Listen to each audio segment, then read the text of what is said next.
بسم الله الرحمن الرحیم. محترم ورونو، نن یو ختم سره شریکوم.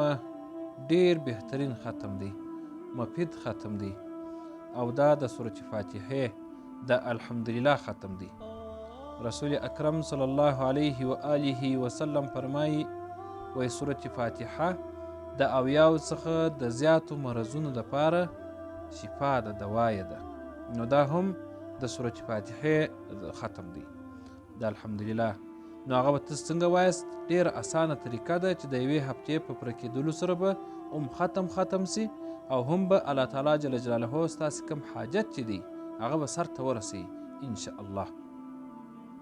د یکشنبې په ورځ باندې دا ختم شروع کیږي. الحمدلله رب العالمین. دغه آیات به په یکشنبه باندې 1100 واره ووایاست، او په دوشنبه به الرحمن الرحیم، په دوشنبه به 1000 واره دغه آیات تلاوت کوي وبې وایاست، او په سه شنبه به مالک یوم الدین، دا به د سه شنبې په ورځ باندې 900 واره وایاست، یعنې چې هره ورځ باندې تیریږي 100 واره راکمیږي. او په چهارشنبه باندې ایاک نعبد و ایاک نستعین، دا به 800 واره ووایاست. او په پنجشنبه باندې اهدنا الصراط المستقیم، دا به 900 واره ووایاست.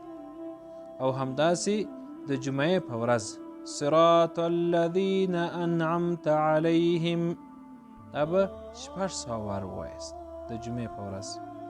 او په شنبه به غیر المغضوب علیهم ولا الضالین، دا به 500 واره ووایاست. د جمعې په ورځ چې 500 ځله دا پوره کړله، نو بیا به دعا وکړئ چې الهي دا کم حاجت چې زه لرمه، دا زما کم حاجت چې دی دا سرته ورسوه انشاء الله. الله تعالی جل جلاله به یې سرته ورسوي. السلام علیکم ورحمة الله وبرکاته.